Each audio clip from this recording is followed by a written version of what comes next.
Bueno, pues muy buenas noches y bienvenidos a esta nueva edición de Economía para Todos.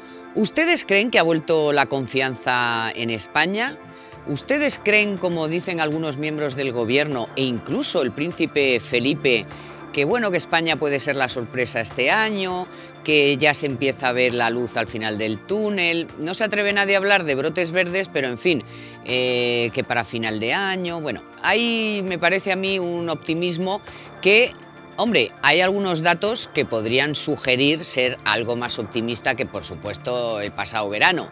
Pero no sé si tanto, ¿eh? Hoy vamos a discutir de eso porque parece que sí, que la economía financiera, lo que son las emisiones del Tesoro, la salida de empresas a buscar dinero fuera, pues la entrada de dinero, el turismo, tal, pues todo eso está muy bien, pero luego eso, ¿cuándo y cómo se va a transmitir a la economía real? Es decir, a nuestra economía, a la de las empresas, para que tengan actividad, para que contraten gente, para que se vaya reduciendo el paro, para que haya crédito. Pues eso ya, esa es otra cosa. Y de eso es de lo que yo creo que es más interesante hablar, cuando a pesar de todos esos datos positivos lo vamos a ver en nuestra piel.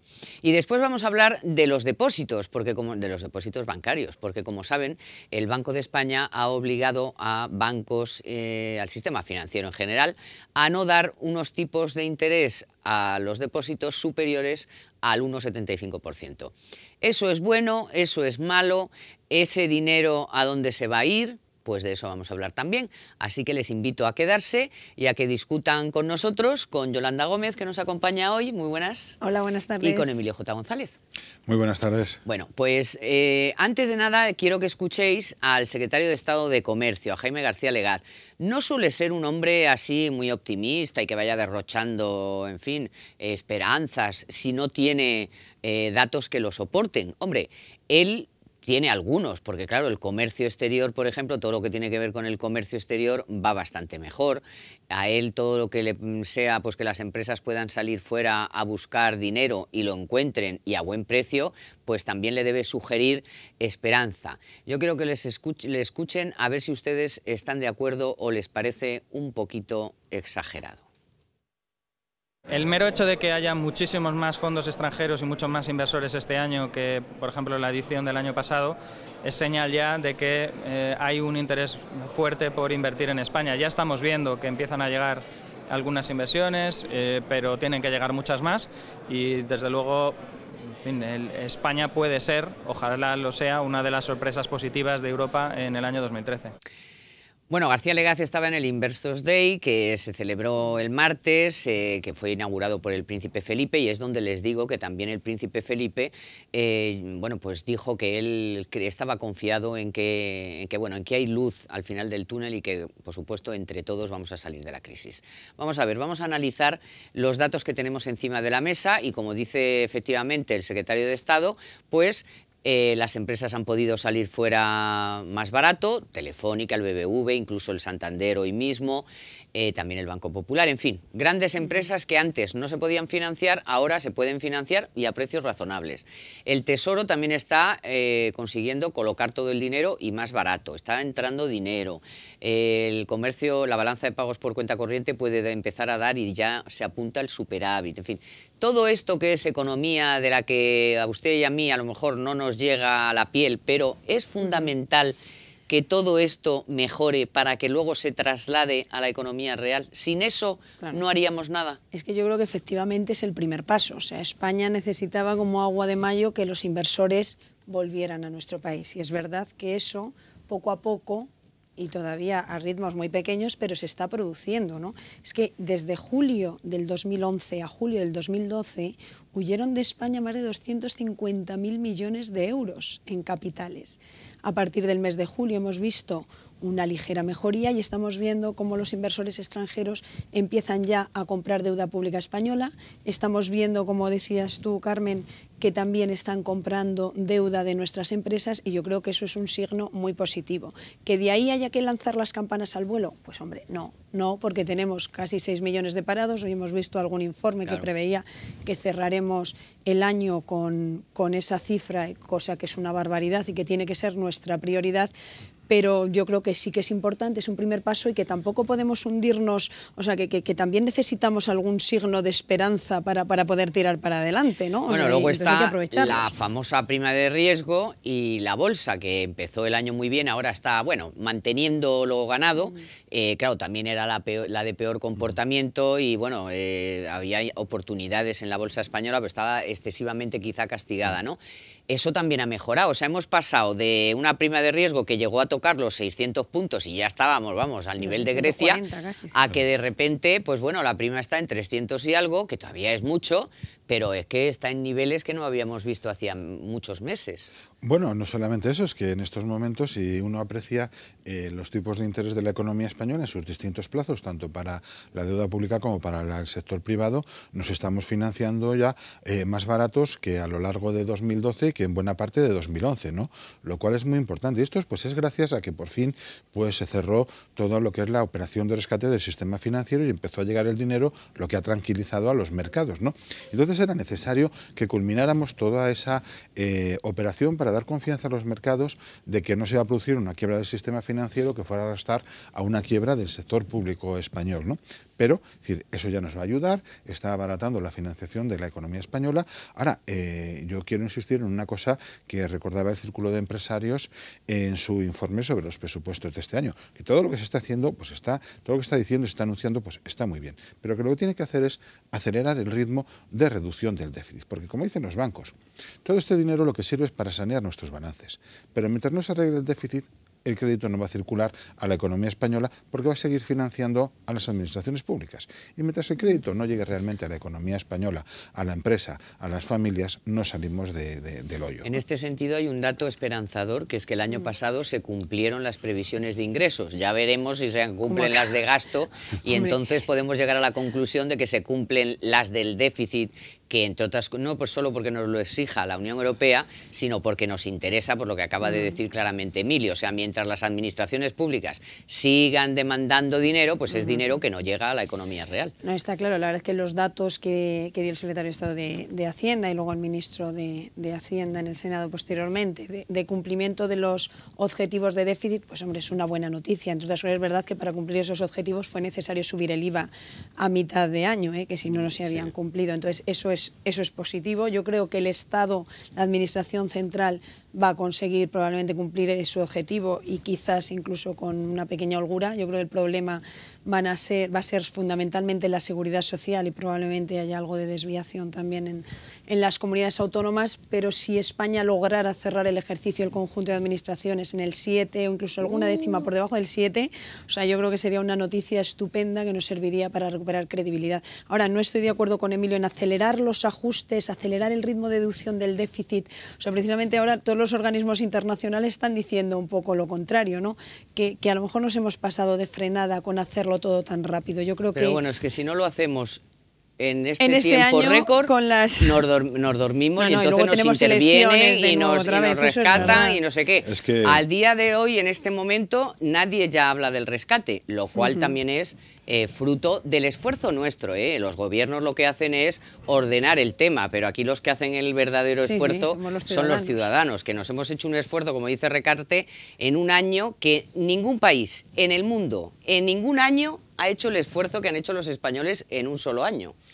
Eso es cierto, vamos, y por desgracia pues también nos queda todavía bastante, porque este año me parece que si se cumple lo que está diciendo el gobierno, lo que vamos a ver es una reconversión importante del sector público, donde vamos a ver la desaparición de puestos de trabajo, ¿no?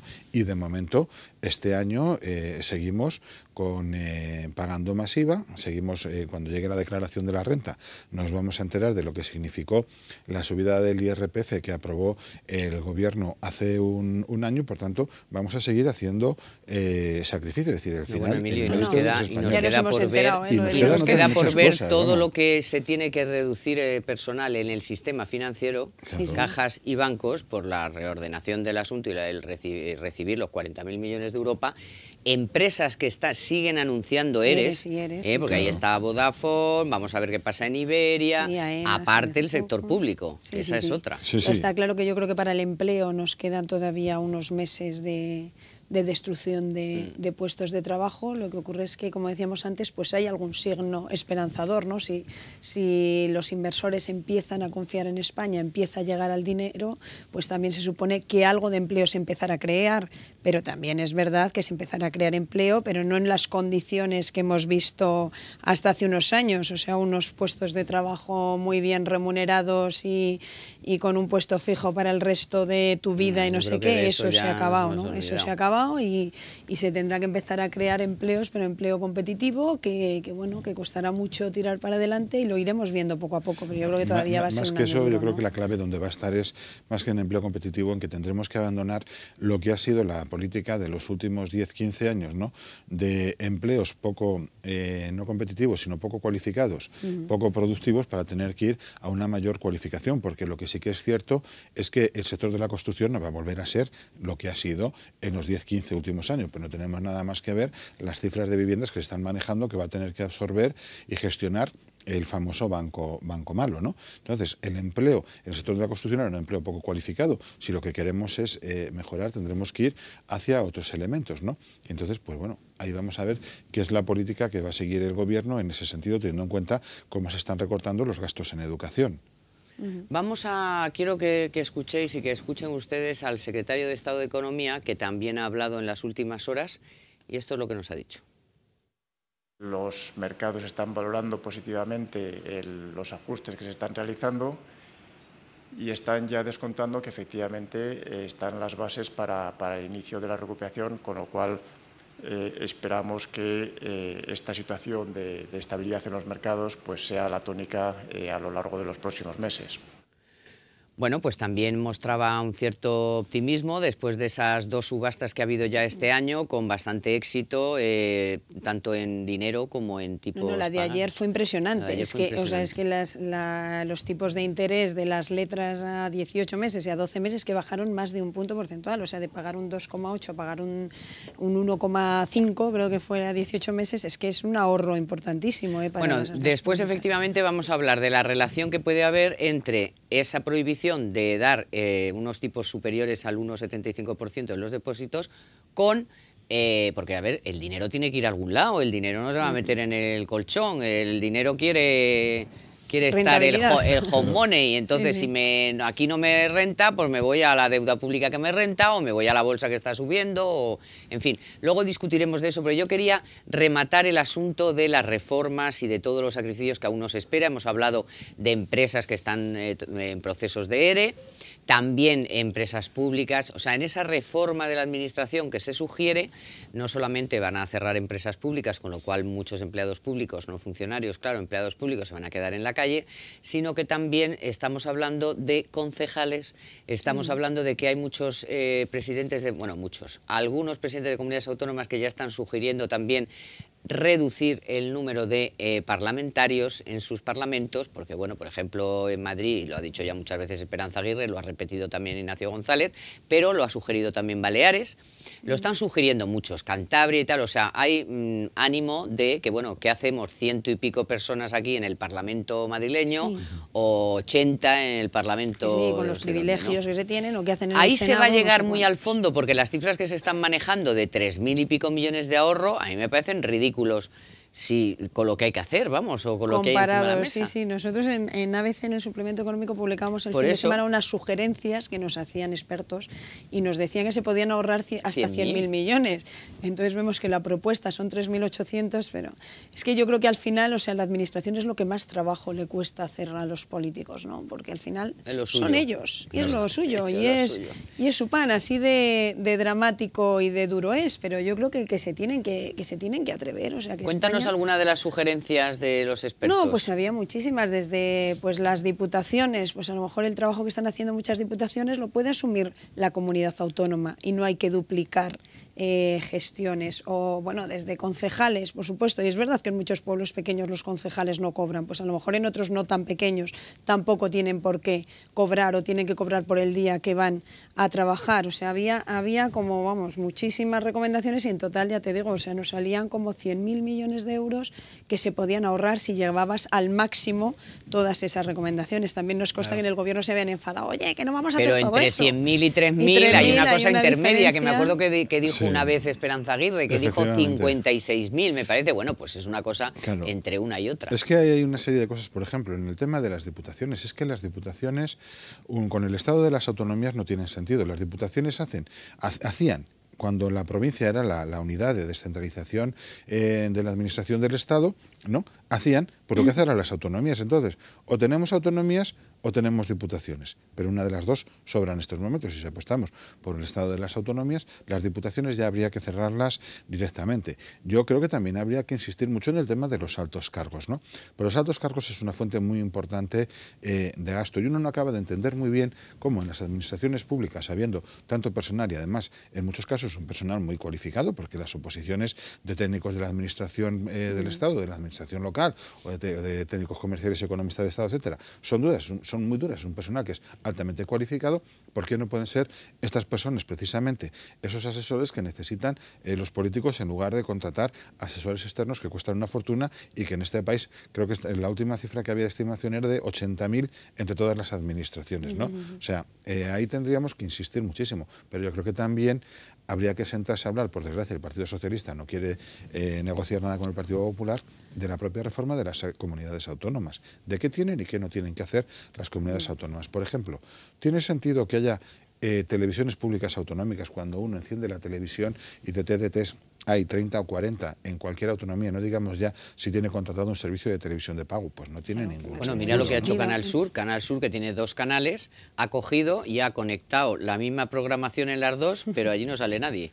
Oye, sí, pues estás, pues ¿para qué te vale? Claro. ¿Para qué te vale? Claro. O sea, si no ahorras un euro, no ahorras pues un mira, euro, ¿no? pero sí que sin embargo comparten la programación, entonces, pero esto es bueno. Sí, en fin, vamos a seguir con estos asuntos, pero les quiero contar lo siguiente, lo que esta semana la Caixa nos sugiere, que es descubrir las ventajas de traspasar ahora mismo su plan de pensiones. Si tiene un plan de pensiones en otra entidad, traspáselo a la Caixa. Le van a abonar un 2% en efectivo sobre la cantidad traspasada al plan. Solo tiene que elegir el plan que mejor se adapte a sus necesidades y nosotros nos ocupamos del resto sin coste alguno. Además, conseguirá una reducción fiscal de hasta el 52% en la declaración de la renta del ejercicio 2012. Usted decide cuándo y qué cantidad desea aportar anualmente, con un máximo de 10.000 euros hasta los 50 años y de 12.500 euros a partir de dicha edad. Ya sabe que puede acudir a cualquier oficina de la Caixa para más información, también entrar en la página web www.lacaixa.es.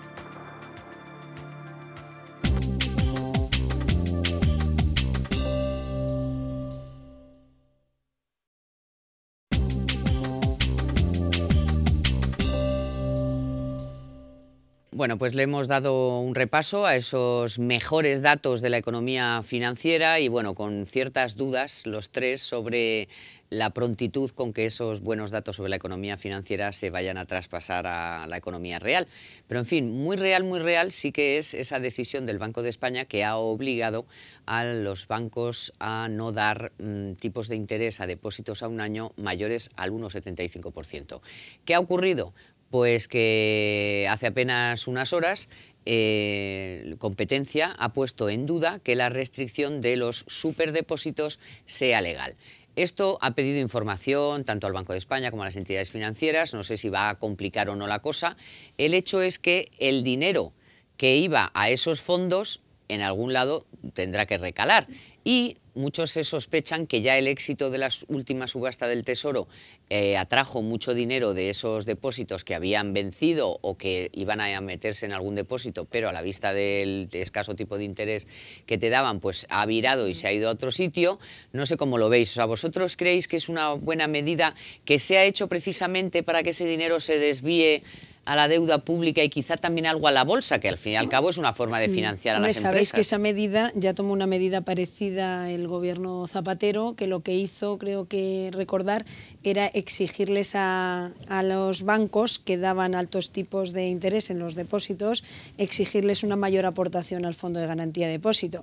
¿Qué ocurrió en aquel momento? Que lo que hicieron los bancos fue inventarse otro tipo de productos para captar ahorro, que fueron los pagarés. No sé si recordáis, que no sé si fue en 2010, finales de 2010, principios de 2011, que lo que ocurrió es que hubo un traspase al final de los depósitos a los pagares. O sea, yo puedo entender que el gobierno en las entidades nacionalizadas o en las entidades que tienen ayudas públicas pues pueda exigir pues que no se utilice el dinero de los contribuyentes para...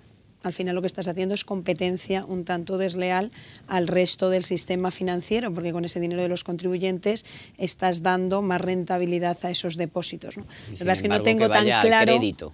Claro, pero lo que no tengo tan claro es que tú puedas exigir pues a BBVA, a Santander, a cualquier entidad que no ha hecho, o sea, que no ha pedido ayudas públicas, a que fije poner un determinado límite. También me consta que he hablado con grandes bancos que están encantados con esta medida, porque es cierto que al final, ¿qué ocurre cuando tú para captar depósitos das una rentabilidad muy elevada? Pues que al final eso supone un agujero en tus cuentas de resultados, porque si tú estás captando el dinero a un precio a lo mejor más caro del que lo estás, o sea, que luego tú lo estás remunerando más caro o lo estás prestando más barato. O sea, las hipotecas, hay muchas hipotecas que no están pagando ahora mismo el 4% de interés, que a lo mejor sí que te están dando por un superdepósito, con lo cual tú estás creando ahí un agujero que tienes que financiar o que tiene que ir a resultados, ¿no? Entonces eso también es peligroso. ¿Y tú cómo lo ves? Bueno, vamos a ver, es que yo creo que efectivamente a las cajas que han sido intervenidas pues se deben de poner ese tipo de limitaciones porque lo pagamos todo, pero yo creo que en el resto aquí lo primero que tiene que primar es la competencia, porque no estamos contemplando un mercado aislado, porque aquí, como formamos parte de una unión económica y monetaria, podemos invertir y nos podemos llevar el dinero a cualquier banco de la Unión Europea y podemos tener cuentas, y más ahora a través de Internet lo podemos hacer sin ningún tipo de problemas, ¿no? Entonces, bueno, pero también no creo yo que sea... No, pero también es verdad que lo que ha ocurrido hasta ahora es lo contrario. O sea, precisamente en Alemania, ¿qué pasaba? Que tú te llevabas el dinero ahí incluso pagándoles dinero porque es más seguro. O a un banco suizo o tal, no es la rentabilidad precisamente lo que te atrae de ahí. También precisamente por eso se están comercializando en España muchísimos fondos de inversión extranjeros o muchísimos instrumentos financieros extranjeros donde se puede depositar el dinero a tipos de interés mucho más atractivos que los que podría ofrecer la banca. ¿Y tú crees que ese española. dinero que ahora no renueva los depósitos se va a ir a la deuda pública y una parte también a lo mejor a la economía real en forma de crédito, o eso ya es soñar? Yo creo que se va a ir a la deuda pública o que va a ir buscando otro tipo de instrumentos financieros, como sobre todo pues para la mayor parte de la gente lo que ya conocen, que son los fondos de inversión. Sí, pero el banco, ese dinero que se ahorra, ¿tú crees que lo va a dedicar a la economía real o no? Yo creo que se va a seguir yendo a la deuda pública. Si es que oye, por soñar. No, es que ese es el problema. Es que... No, pero la deuda pública, los tipos de interés que vimos ayer son inferiores a los que se están recomendando para la banca, porque estábamos viendo letras a un año que estaban al 1,5%, que es inferior al 1,75% que te están recomendando. Que ser a otros plazos. O sea, que ya te tienes que ir a plazos más elevados para los cuales los límites que el Banco de España estaba señalando no están. O sea, que la deuda pública española en este momento tampoco va a ser, le quedan coletazos, si baja, sí, no va a ser una alternativa tampoco de inversión muy rentable, ¿no? Pues la bolsa que al fin y al cabo es financiar empresas, que sí, es bueno, una parte de la bolsa que nadie quiere nunca mirar, siempre es el casino, el no sé qué, bueno, no, es donde se financia una parte importante de la financiación de las empresas de este país.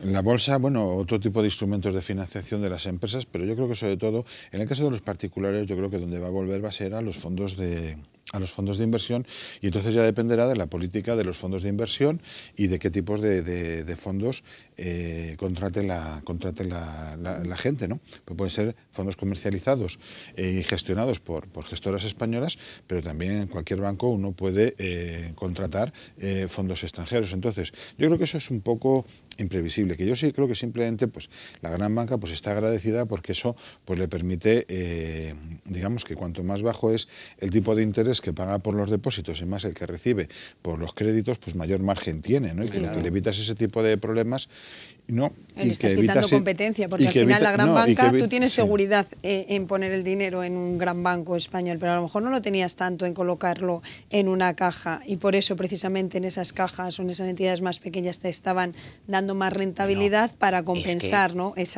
que todas estas que luego hemos visto, que hemos tenido que salvar con nuestros impuestos y tal, claro, te daban unos tipos de interés me que comentaban eran, esta mañana mismo, dice, bueno, es que Caja Castilla-La Mancha, cuando quebró, es que estaba dando unas rentabilidades por sus depósitos mayores a la que estaba dando el resto de la banca española. Lo que le dé la gana, oiga, con el dinero de todos, imagínate, te puedes dar lo que quieras, ¿no? Pero es que estamos hablando, lo decía antes, de 289.000 millones de euros que hay en depósitos. Bueno, yo no creo tampoco que la gente se vaya a ir, porque todavía hay mucho miedo.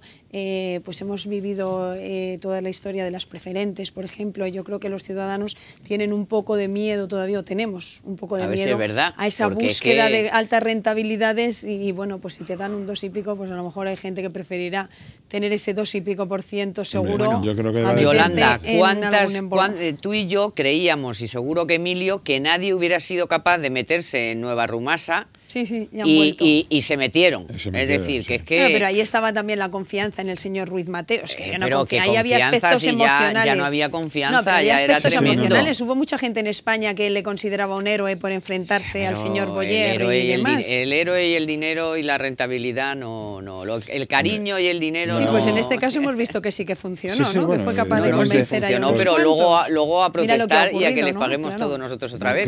Y ahora están protestando los de las hipotecas en yenes, que cuando les beneficiaba, nadie decía que le habían engañado, y ahora todos se sienten engañados porque, claro, la cosa se ha dado la vuelta. Sí, eso es como todo. Tú haces una inversión y entonces cuando te va mal, pues dices, oye, que yo he perdido no sé cuánto. Pues claro, pero de todas formas también hay que tener en cuenta decir de qué tipo de ahorrador estamos hablando. Pero la mayor parte de la gente, del ciudadano, pues por desgracia, no tiene grandes cantidades de dinero, entonces la rentabilidad que pueda obtener pasa a ser posiblemente pues un factor secundario, pues porque tiene que atender muchos gastos con unos ingresos, pues probablemente en muchos casos, o con un poder adquisitivo de sus ingresos menor, ¿no?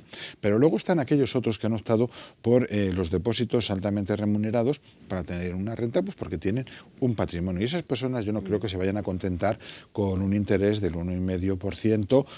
¿Sabes cuál puede ser una buena alternativa en este momento? Los pagarés de empresa, la deuda que están colocando grandes empresas. Sí, pero no hay que olvidar que después hay que empezar a descontar comisiones y gastos de gestión de cuentas, etcétera, etcétera. Entonces yo creo que ese dinero sí efectivamente va a salir de los balances de los bancos, de los depósitos bancarios.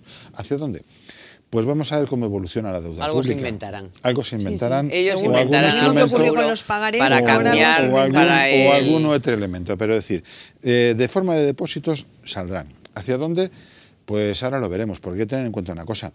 Este año la Unión Europea tiene que emitir, me parece que son 3 billones de euros en deuda pública el conjunto de países de la zona. Sí, España más de 200.000. Es muchísimo dinero. Eso va a presionar mucho sobre los mercados internacionales y probablemente pues vamos a ver una subida general de tipos de interés, no muy grande, pero subida porque hay que competir por un ahorro escaso con tanto como que se tiene que emitir, y probablemente pues puede ir colocando. Pues que pague un poquito más a Alemania, que tampoco le pasa nada, y que a nosotros nos lo bajen un poquito también, ¿no? Y compensamos. Nos alegramos porque la prima ha bajado a 300 y pico, pero oiga, es una barbaridad. Es que España ayer vimos que Alemania tiene superávit fiscal, digo, no me extraña, es que encima les pagan por tener deuda, claro, es que es impresionante. Es que desde que empezó la crisis y nosotros empezamos a sufrir, ellos empezaron a llenar el cerdito y todavía y les rebosa de dinero que han conseguido. La gente pagando por comprar la deuda, no Alemania pagando al tenedor de la deuda, no, al revés, pagando a tipos negativos. Bueno, ¿cómo veis? Porque han salido también datos ya definitivos de cómo acabó 2012 el precio de la vivienda, y este es otro asunto que, bueno, está ahí enquistado. No mejoran los datos de compraventa de viviendas, vino el espejismo de un par de meses, pero sigue cayendo y cayendo, y dicen que tiene que caer otro 20%. También ahí la banca se está dando suficiente prisa en solucionar ese asunto, porque claro, si no te dan crédito, pues difícilmente puedes comprar la casa. Yo creo que hubo un momento en el que, ha habido unos cuantos añitos en el que a la banca no le interesaba bajar los precios de la vivienda que tenían en cartera, y lo que hicieron durante unos cuantos años ha sido mantener artificialmente esos precios, porque si tú bajabas los precios lo que tenías que hacer era dotar o provisionar por esa pérdida. Yo entiendo que ahora, primero con las varias reformas o varios decretos guindos que ya obligaron a provisionar esos inmuebles y ahora con el traspaso al Banco Malo que hemos visto, pues yo creo que en vivienda es que había hasta una asunción de pérdidas del 50 al 60%. Entonces ahora no hay un excesivo interés, entiendo yo, de las entidades financieras por mantener artificialmente esos precios porque ya los tienes dotados. ¿Cuál es el problema? O sea, el problema ya no es que bajen o no bajen los precios. Yo creo que el problema también es que mientras el número de parados siga creciendo, mientras no vuelva la confianza, incluso la gente que seguimos teniendo trabajo o que la gente que tenga ahorros, hasta que no haya algo de confianza y hasta que no se tenga también la sensación de que se ha tocado suelo, porque ahora mismo, claro, tú ves un informe esta misma semana, creo que era de Economist, que decías que los precios de la vivienda en España tienen que caer todavía un 20%. Pues oye, sí. El que quiere comprar una vivienda dice, bueno, pues me voy a esperar si esto va a seguir. O sea, yo creo que ahí puede haber un punto de inflexión en el momento en el que alguien o tal diga, oye, que se ha tocado fondo, entonces se puede empezar a comprar porque efectivamente yo creo que hay precios muy baratos. Yo quería hablar porque del Banco Malo tiene su propia vamos a ver, es que visión yo creo, particular. Vamos a ver, lo primero que tenemos que ver es que estamos ante una situación excepcional y lo que tenemos que mirar es un poco cómo han sido las experiencias en otros países que han sufrido una circunstancia como la nuestra para poder hacernos una idea. Y probablemente la más próxima o la más adecuada es la de Japón, que tuvo una burbuja inmobiliaria que estalló en 1990 y desde entonces pues los precios de la vivienda han caído un 80% y todavía siguen cayendo 22 años después, ¿no? Entonces, yo creo que esa es la primera referencia que tenemos que... Como si ese sea nuestro futuro, lo llevamos... O sea, los 20 años, claro, lleva 20 años. La segunda cuestión que tenemos que tener en cuenta es una cuestión demográfica, que aquí en los años del boom de la vivienda vinieron 5 millones de inmigrantes y hoy se están marchando.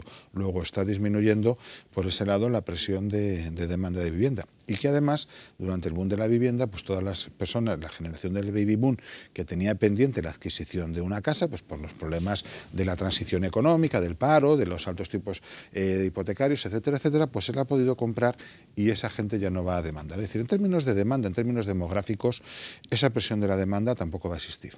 En tercer lugar, lo que tenemos que ver es también ahora cómo define el Banco Malo su política de gestión de los activos inmobiliarios que le están traspasando los bancos. Y el Banco Malo de momento no ha dicho ni palabra porque probablemente pues en este momento están estudiando qué es lo que hacen porque no tienen mucha idea, no en el sentido de que no sean personas capacitadas, sino que todavía están preparando, analizando la magnitud del problema, etcétera, etcétera, ¿no?